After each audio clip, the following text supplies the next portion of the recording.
On November 16th, I woke up and I wasn't feeling right. My fiance took one look at me and she was able to assess there's big problems here.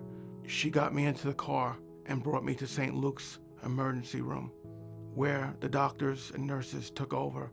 And I went from thinking maybe I'm okay or maybe this is just a pinched nerve to I'm laying down in a CAT scan machine and I'm being asked, do I have a living will?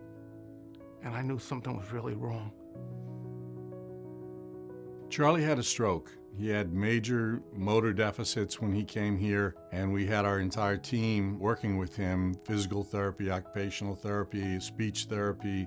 He was very motivated, and he really wanted to improve and get better.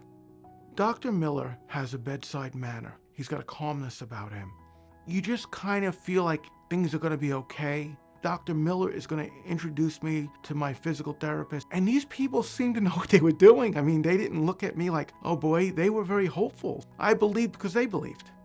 When Charlie first came to outpatient services, he actually came from our acute rehab center. Treatment plans that we put in place for Charlie were initially to decrease some of that tone that he was having. Right off the get-go, Charlie was really motivated to get better, so that really helped his progress. Physical therapy was tough stuff. Those early days of me getting out of the wheelchair, I really didn't have a lot of hope. But I had to look around and see that they were working with other patients, and the other patients were progressing. So I said, if they can progress, why can't I? A stroke or any illness just does a terrible job to your spirit. And if your spirit is crushed from an illness, I think it plays a big part into your physical recovery. So we had fun. And we made everything fun. Whether it was me trying to stack blocks up, there was some laughter with it. The staff treated me as an individual, and what was important to me is I started to feel better emotionally.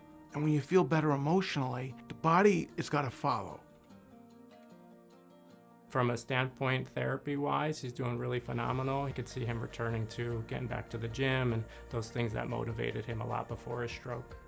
The St. Luke's Acute Rehab Center here in Lehighton has a very encouraging environment and motivated to get people home, get them as safe and as functional as we possibly can, and the whole staff, that's their goal.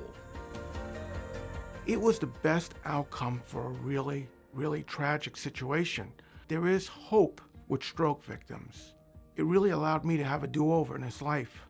I had so much unfinished business, and I was saying to myself, I'm 57 years old. I'm not done living.